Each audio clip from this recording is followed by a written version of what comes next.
Retour, ligne de mire avec Jean-Marc Pulvar, Eddy Marajo et l'invité, Francette Rosamond.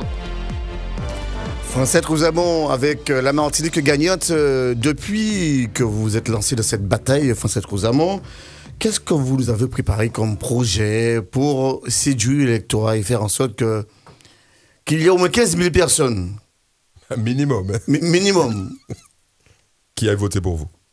Eh ben, Martinique gagnante est l'unique parti qui a un vrai programme. Et nous nous attelons à avoir les... Mais tous ils disent ça. Hein. Non, attendez. Il y a déjà 9 personnes, 9 têtes de liste. Oui, mais nous c'est effectif. Ils disent, mais nous, c'est effectif et on peut le prouver.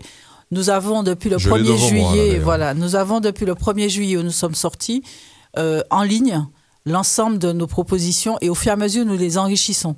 Nous avons sorti les plus récentes, c'est par exemple notre plan Marshall pour le tourisme. Nous considérons que le tourisme est l'unique secteur qui peut relancer durablement et rapidement l'économie. Vous avez dit plan Marshall. Il y en a plein avant vous qui ont dit ça. Hein. Ouais, non, mais tout le monde parle de plan Marshall. Plan Marshall pour la jeunesse, pour l'emploi. Non, mais nous café, c'est ça différence-là. Et puis nous cabati et puis ces professionnels-là. Donc, allez lire, gardez, nous ne pouvons pas les dire ça, là où les, et mon cadio, nous café, quoi. En fait, on espère avoir quelque chose d'innovant. Ça me rappelle quelque chose, ça, le café. Tu veux quelque chose d'innovant? Oui. Je peux te le dire. Plan Marshall, bon, j'ai entendu ça. Non, mais attends, je te dis que c'est la chose la plus récente. Tu veux quelque chose d'innovant parce que nous sommes extrêmement innovants à Je vois qu'on est passé gagnante. au tutoiement, c'est excellent. Cette émission se détend. Tu vois, j'ai répondu 10 mois. Alors, dis-moi, Francette.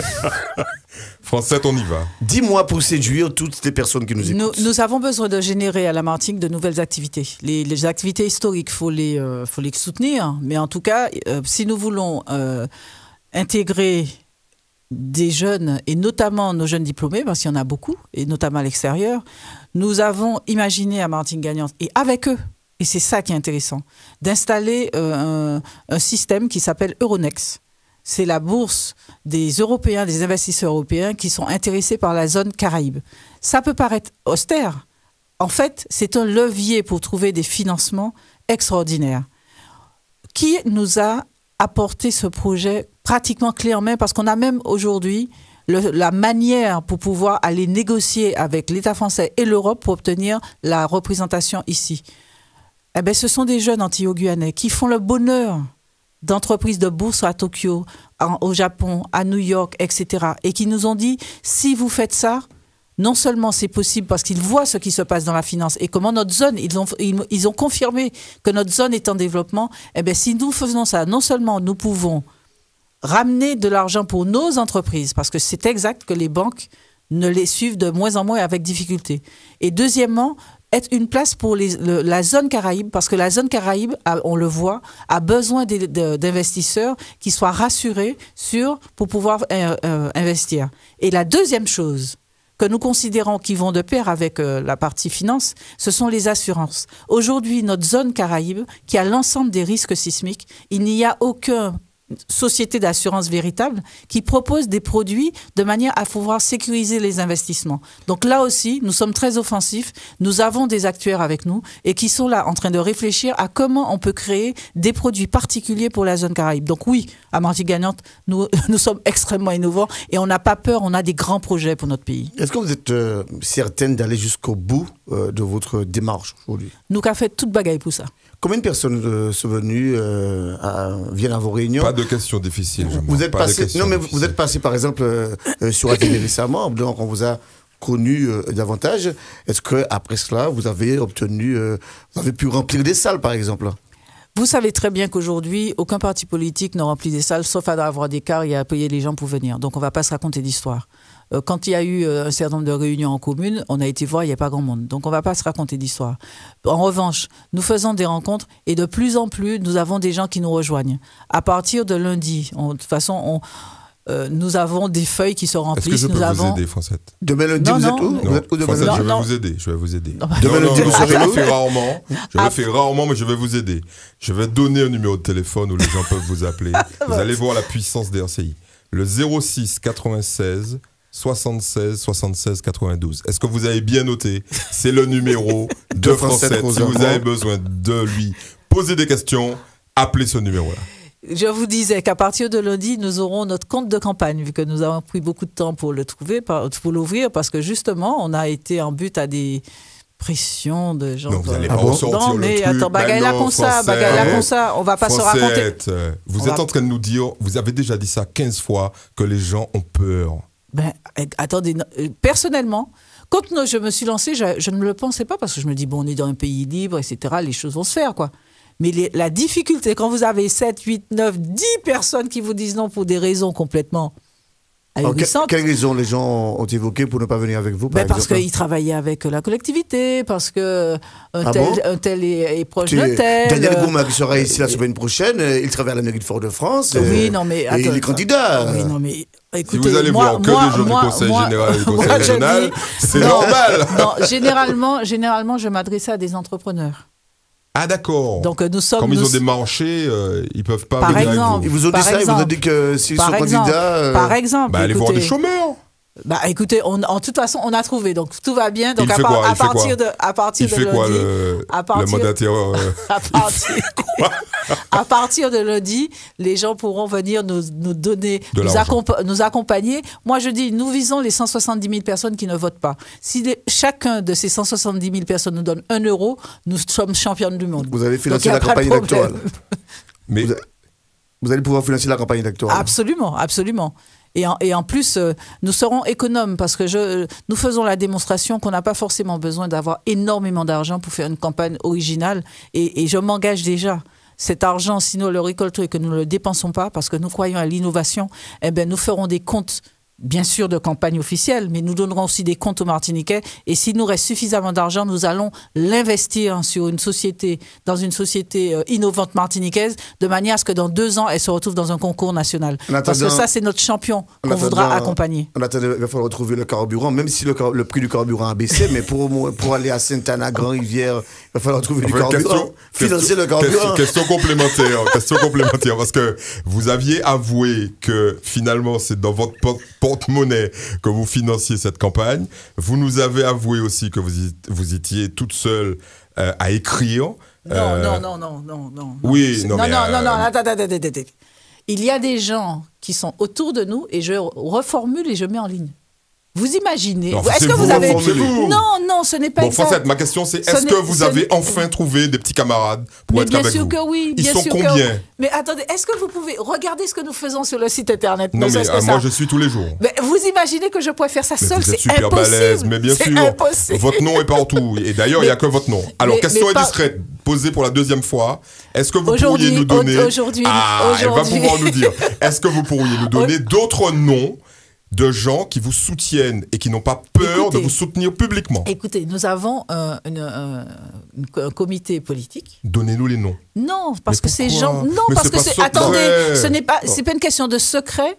C'est simplement que nous travaillons et le jour où nous allons sortir, et vous allez voir que notre liste va être merveilleuse. Pourquoi? Parce que nous sommes dans l'optique. Il faut déposer la liste dans un mois. Oui, le 9. Dans un mois. Absolument, le 9 Est-ce qu'on peut savoir aujourd'hui qui sont, par exemple, les têtes de section? Nous avons des jeunes en tête de section. Mais qui sont ces jeunes? Nous avons des jeunes en tête de section. Vous allez voir. Martinique Gagnante fait le choix de la jeunesse. Amsterdam, 64 personnes. Nous aurons de 64 personnes. Qui sont ces 63 autres personnes qui sont avec vous? Au moins, on est sûr qu'il n'y aura pas Bruno à 0 dessus.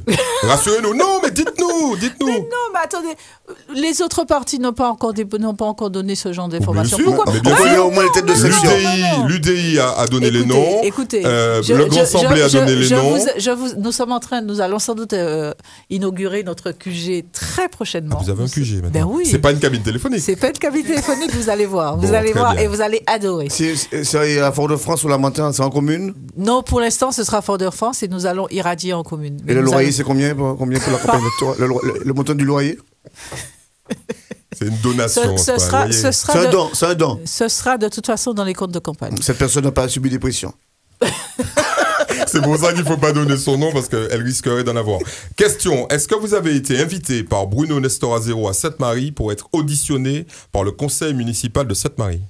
Oui, nous avons eu le plaisir d'être invités par le conseil municipal. Il y avait combien de personnes? Où ça?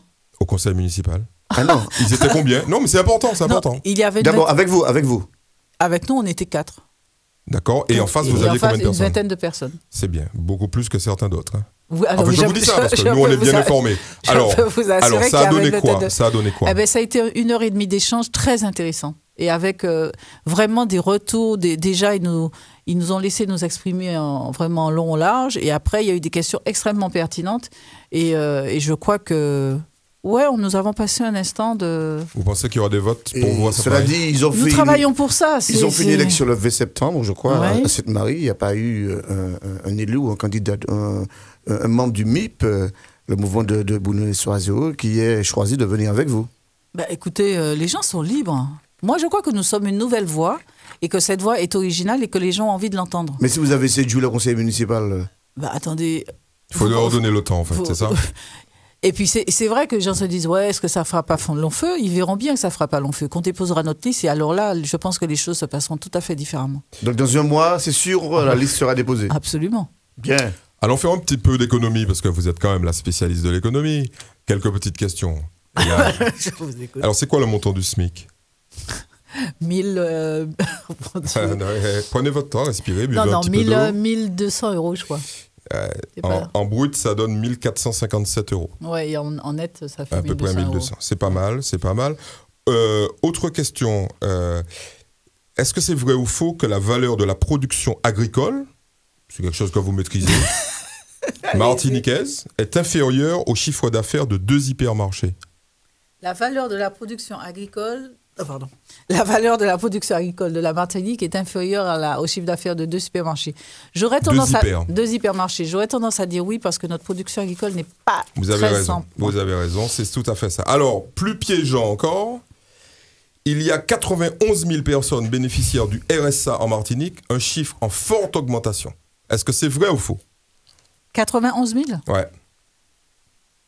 Et surtout un chiffre en forte augmentation. C'est ce que les gens disent. Est-ce que c'est vrai ou faux? Le chiffre est en augmentation, je sais, mais 91 000, ça fait vraiment beaucoup de personnes. Ça fait vraiment beaucoup de personnes. Le chiffre n'est pas en augmentation et ça ne fait que 45 000 personnes. Ouais, ça fait moitié. Vraiment 91 000. Voilà. Et mais puis, il n'est pas en augmentation, vous m'étonnez. Parce que, attendez. Non, attendez. Et, le Conseil général, et comme beaucoup d'autres, sont en train de dire que l'augmentation, notamment du RSA, ponctionne son budget. Oui, donc, quand vous dites qu'il n'est pas en augmentation... C'est le nombre de personnes qui n'est pas en augmentation. Le volume est en augmentation. Voilà. Non, mais le nombre de personnes n'est pas en augmentation. Et puis, un dernier petit... celui-là, je l'adore. Le nombre de personnes physiques, donc vous, moi, tous les gens qui sont là, interdites bancaires en Martinique, est en forte hausse et dépasse les 20 000. On entend ça tout le temps. Non, c'est pas grand. J'essaye de... Parce qu'en fait, c'est un des indicateurs qu'on suit à Interentreprise. C'est vrai que c'est un chiffre... C'est sur le site de l'IEDOM. Oui, c'est un chiffre en augmentation. Bon, j'ai écouté... Je répondrai comme ça au hasard. Oui, c'est un... Ce chiffre est en augmentation. On ne répond pas par hasard. Non, mais attendez. Non. Ce chiffre est en augmentation. Non. 15 378, donc bien moins que 20 000, et en baisse sur un an de 7,4%. Donc ça va mieux. C'est celui des entreprises que je crois est en augmentation. Voilà. Mais là, les personnes physiques, ça va mieux. On fait moins de chèques sans provision, tout simplement parce qu'on nous donne moins de chéquiers. C'est pas très compliqué. Bon, alors, on va passer aux questions publiques. Alors, madame. Alors, vous qui fédérez Francette Rosamond, le réseau des entreprises, est-ce que vous serez emprunt à favoriser le clientélisme? Elle fait partie du réseau Entreprendre. Non, je dis vous qui fédérez nombreux acteurs économiques autour de vous. Est-ce que lorsque vous serez élu, vous aurez la facilité peut-être pour favoriser certains par rapport à d'autres, donc pour faire du clientélisme? Ils sont beaucoup plus durs que nous, finalement. Non, moi je crois que ça, c'est exactement ce qui tue une économie. Et je crois qu'il faut avoir des règles claires et applicables pour tous. Ce n'est pas une utopie. Les économies qui fonctionnent, c'est comme ça. Et à partir du moment qu'on fait du clientélisme, on dit ça parce que vous êtes candidate. Non. Oui, parce que vous êtes candidate. On tue la créativité d'un pays. Donc le fait ça pour moi, avec vous, c'est terminé. Non, parce qu'en fait, il faut faire la démonstration qu'on peut faire ce qu'on a dit qu'on doit faire. Donc en plus, c'est ça dont on meurt là. C'est ça dont on crève. Vous êtes en train de nous dire que le personnel politique actuel est plutôt enclin à favoriser le clientélisme. C'est ce que vous dites. Écoutez, quand on voit certaines nominations, on se dit tiens, pourquoi cette personne-là, à cet endroit-là, alors qu'elle serait pas, elle a pas. En apparence, Quel la service? compétence pour ça. Écoutez, regardez, quoi. Regardez. Je sais pas. Non, c'est un peu dites-nous. facile, ça, Française. C'est le Non, coup classique, non. tous pourris, Non, ce ils n'est- nomment leur fils, Écoute, leur fille, etc. C'est pas vrai. Écoutez, quand la personne... Moi, à Martinique gagnante, nous voulons les bonnes personnes aux bons endroits. Quand la personne est compétente, que ce soit votre CC, votre tonton, votre machin, il n'y a pas de problème. Est-ce que Mme Manet a nommé son fils ou sa fille les impostes? Je sais pas. Monsieur Letchimi, c'est eux qui sont au pouvoir aujourd'hui. On vous sent un petit peu gêné, là, quand même. Non, je ne suis pas gênée. Je ne suis pas dans la délation. On voit très bien ce qui se passe dans certains... Alors, on fait des allusions et Non, après on est bloqué. Non, ce ne sont pas des allusions. Malheureusement, ce ne sont pas des allusions et tout le monde le sait. Tout le monde le sait. Ouais, Vous êtes voilà. en train de nous dire que c'est une pratique courante, c'est ça? C'est une pratique désolante. Et que si vous êtes présidente demain, vous n'allez pas... Non, je ne favoriserai pas ça pour une raison votre simple. filleule, votre cousin, Attendez, votre nièce... je vais vous expliquer pourquoi. D'une part, parce qu'effectivement, on freine une organisation quand on pratique comme ça. Mais deuxièmement, la personne que l'on met et qui sait pertinemment qu'elle n'a pas la compétence, eh bien, vous avez toutes les raisons de voir qu'elle se fait une dépression, qu'elle grossit et qu'elle rentre dans des conduites addictives. Et moi, j'ai pas envie de supporter ça dans ma vie. J'ai pas envie de toucher la vie des gens. J'ai envie qu'ils soient grands. Que chacun a un talent, chacun a des compétences, chacun a des choses à actionner. Et ça personne ne gagne à faire Mais ça. devant la misère humaine, devant la Non. tristesse, devant le désespoir, est-ce que vous, en tant qu'élu politique, vous n'avez pas un comportement un tout petit peu plus pragmatique quand même? Moi, je crois que l'humanité ne doit pas disparaître de l'action politique, bien au contraire. Mais je crois qu'il faut aussi avoir du courage. Si la personne n'est pas si la personne n'est pas en capacité de faire l'action, de remplir la fonction, ben il faut l'orienter vers son talent. Il faut chercher jusqu'à ce qu'on trouve. Et le talent est toujours là. Tous ceux qui sont au pouvoir aujourd'hui disaient la même chose hier. Ben vous allez voir. Et Vous allez puis, faire et puis je partie n'ai du pas, club, en fait. je n'ai pas l'intention de faire carrière. Donc, si vous ne me reverrez pas sur les tréteaux en 2020. voilà. Autre question du public? Alors, je m'autoproclame porte-parole des étudiants ce soir. Est-ce qu'afin de lutter justement contre ce favoritisme, est-ce que vous seriez prête à rassembler, aller démarcher des entreprises afin de favoriser justement les étudiants qui voudraient s'orienter vers un cursus d'apprentissage, surtout dans le tertiaire? C'est une grosse difficulté pour les jeunes qui veulent faire une formation en alternance. Alors, qu'est-ce que vous proposez? L'apprentissage est pour moi une des voies pour sortir, pour permettre une meilleure entrée. Non, mais attendez, pour une meilleure entrée dans l'entreprise. Aujourd'hui, il faut regarder nos entreprises comme elles sont. La majorité sont des TPE. Il y a peu d'entreprises. Dites aux gens ce que ça veut des dire. très petites entreprises. Voilà. 80-85% de nos entreprises, c'est ça. Elles ne peuvent, même si elles peuvent avoir des bonnes intentions, c'est compliqué d'intégrer un apprenti avec une personne qui va la tutorer de manière efficace. Par contre... Là, vous défendez vos clients. Non, attendez, laissez-moi continuer. Mais oui. Par contre, j'ai de grands... Attendez, vous avez des jeunes qui sont en difficulté parce qu'ils n'ont pas d'entreprise. Laissez-moi continuer. Pour la formation en alternance. Laissez-moi continuer. Et vous ne donnez pas la réponse précise. Mon cas, réponse précise là, quittez-moi continuer. Allez-y. J'ai de grands espoirs parce que pour aujourd'hui, il y a pratiquement pas de groupement d'employeurs ici. Le groupement d'employeurs, c'est quelque chose qui permet, en plus avec l'aide de l'État, qui permet d'embaucher des gens pour plusieurs entreprises qui ne peuvent pas à elles seules porter un emploi. Il n'y a pas suffisamment de structures comme ça en Martinique. Martinique gagnante va les favoriser, va les accompagner, pousser nos entrepreneurs de petite taille à se mettre ensemble. Et comme ça, on peut embaucher des jeunes. Parce que le marché, on est en crise. On n'a pas de visibilité. Les entrepreneurs n'ont pas de visibilité au-delà des fois du mois.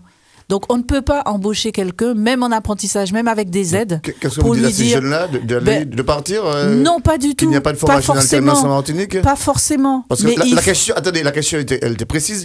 Qu'est-ce que vous comptez faire pour favoriser cette formation en alternance? Pour favoriser la formation en alternance, il faut dynamiser, il faut arriver à ce que les entrepreneurs et les jeunes arrivent à se rencontrer de manière pérenne. Est-ce qu'il faudrait pas, par exemple, financer l'emploi, tout simplement? Attendez, aujourd'hui, la rencontre ne se fait pas, d'une part parce que d'un côté, il y a des entrepreneurs qui n'ont pas ni l'organisation et des fois pas les moyens de le faire, même s'ils ont le besoin. C'est ça qui est incroyable. Ils ont le besoin, mais parce que ils sont seuls, parce que administrativement c'est compliqué, ils ne peuvent pas le faire. Il faut mettre en place, et moi j'y crois fondamentalement, des structures qui permettent de générer ces postes-là, de générer ces postes d'apprentissage qui vont permettre de développer l'emploi. Mais seulement, il faut être volontariste. Il faut que les chefs d'entreprise ne soient plus individualistes. Il faut qu'ils acceptent de bosser ensemble. Il faut qu'ils balayent devant leur porte sur un certain nombre de choses. Quand vous faites un groupement d'employeurs, vous mettez ensemble avec d'autres une manière du marketing, du commercial, etc. On vous demande des factures. Il faut payer vos factures si le personnel est utilisé, etc., etc. C'est une mentalité à changer, mais c'est possible. Vous répondez comme tout le monde, il n'y a qu'à. Non, je dis que c'est possible. Il y a qu'à faire. Il faut c'est y a qu'à. Non, parce que l'État français est très offensif pour accompagner les groupements d'employeurs. Ici, il n'y en a pas suffisamment. Donc, il faut le faire. Il faut le faire. C'est pas y a qu'à. Il faut le faire. Une question. Oui, Madame Ouzama, cette année, j'ai souffert beaucoup de mon jardin. Et tous les ans, le préfet... Plus près le micro, voilà. Tous les ans, le préfet répète la même chose, arrêter de consommer trop d'eau, ne pas baisser la consommation. Et moi, je peux même aller à vous dire que j'ai perdu une 50aine d'ananas. Vous allez me dire, c'est pas beaucoup, mais j'ai quand même perdu. Et tout ça par manque d'eau. Est-ce que vous pensez remédier à ce problème? C'est une première question. Enfin, je ne l'élargis pas trop. C'est une question au sujet de l'eau. Et deuxièmement, est-ce que vous avez déjà un projet pour sortir les jeunes dans leurs problèmes? Parce que ça me touche beaucoup. Même en descendant, ça m'a fait penser à vous poser la question, parce que je les ai vus, il y avait de l'ombre en plus. Est-ce que vous avez déjà un projet pour eux? Voilà. Alors, concernant le manque d'eau, nous sommes dans un... Permettez, c'est-à-dire faire mieux que la sapise, c'est ça? Faire mieux que la sapise. Pendant longtemps, là, vous remuez le couteau dans la plaie, monsieur Pavard. Pendant longtemps, nous avions tous des réserves d'eau auprès de chez nous, récupérer l'eau, etc. Il y a eu des actions pour faire comprendre qu'il ne fallait pas faire ça, enfin, moustiques, machin, etc. Très bien. Mais n'empêche que il y a eu de plus en plus cette pénurie qui s'est installée. Pendant une période, la région Martinique a accompagné l'installation de citernes. Et puis, elle a arrêté de le faire. Moi, je pense que la région Guadeloupe, par exemple, continue. Je pense que c'est quelque chose à prolonger. Vous avez systématiquement cité la région Guadeloupe. Donc, c'est la fait beaucoup référence à la région Guadeloupe. Troisième fois que vous le faites. Oui, parce qu'il faut benchmarker. Faut benchmarker, il faut regarder les bonnes choses qui existent ailleurs. Il faut regarder et voir comment on peut améliorer et aller vite. Parce que c'est vrai que ce monsieur a un problème d'eau. Il ne faut pas le résoudre dans 10 ans. Il faut trouver une solution relativement rapidement. Donc, je crois que ça vaut le coup, quand on a des problématiques, de regarder chez les voisins comment ils font. Ça peut être un voisin immédiat, ça peut être un voisin plus éloigné. On a des problèmes en énergie, regarder comment les autres font. Ça vaut le coup, de manière à pouvoir prendre des décisions. Dites-nous ce qu'ils font, les Guadeloupéens. Il y a des dispositifs pour accompagner l'installation de citernes. Donnez un exemple de ce que vous avez vu en Guadeloupe pour cette cause avant. Je viens de le dire. Je viens de le dire. Il y a des dispositifs pour accompagner l'installation de citernes. Des dispositifs financiers, c'est ça? Oui, c'est ça, de manière à ce que... Il y en avait ici, ça a été interrompu. Il y a eu des dispositifs qui ont existé, peut-être que pour des raisons tout à fait objectives et qui peuvent s'expliquer, elles ont été annulées. Interrompues ou annulées? Enfin, en tout cas, elles n'existent pas. En tout cas, ce que je considère, c'est que sur ce genre de sujet, où il y a des usagers qui souffrent, il faut être plus offensif. Très bien. Autre question du public? Alors, bonjour Francette, Chantal Ménian. Moi, je suis vraiment admirative qu'une femme nouvelle arrive en politique et qu'elle ait avec beaucoup de facilité la capacité de parler sur tous les sujets. Je regarde avec beaucoup d'intérêt le petit feuillet qui est présenté comme un programme, mais je pense que ce n'est qu'une petite partie du programme, parce que très sincèrement, je lis beaucoup de choses très génériques, mais qui n'entrent pas dans le vif du sujet. Et d'ailleurs, les réponses qui sont faites, je suis très étonnée d'entendre un certain nombre de choses qui ne sont pas tout à fait vraies, parce que les aides régionales ne sont pas arrêtées, parce que les aides régionales pour les étudiants qui partent au Canada existent, parce que ce matin, j'ai encore entendu Concernant la préparation de la future collectivité territoriale de Martinique, nos représentants des syndicats disent qu'ils ont beaucoup travaillé. Je sais qu'il y a des commissions ad hoc qui ont beaucoup travaillé. C'est un petit peu ce qui me gêne. C'est-à-dire qu'en fait, on vient en politique avec son propre talent et on veut absolument redémarrer sur tout ce qui est avant n'est pas bien fait ou tout ce qui existe n'est pas. Notamment, par exemple, pour les sociétés d'investissement. On sait qu'aujourd'hui, il existe Martinique Invest qui va chercher déjà des investissements à l'étranger. On sait qu'on est aujourd'hui en train de signer des grands partenariats financiers avec même l'Amérique latine. Donc, j'aurais bien aimé qu'on soit plus dans le fait d'aborder les sujets de manière extrêmement concrète plutôt que d'être sur du générique. Dernière chose, je lis un petit passage qui m'étonne. La confiance. Retrouver la fierté d'être martiniquais. Retrouver l'estime de soi. Retrouver le bonheur d'être ensemble en Martinique. Très sincèrement, je crois que l'électorat sera très surpris d'entendre ça. Chantal Maignan, et le but du jeu, c'est quand même de poser une question. Alors, la question, c'est est-ce que finalement, il ne faut pas, précisément quand on est une femme en politique, aborder de manière très concrète les problématiques plutôt que de survoler un petit peu, avec beaucoup de talent certes, mais de survoler de manière très superficielle les véritables problèmes des Martiniquais. Merci. La réponse sera, mais préparez-vous juste après la pub.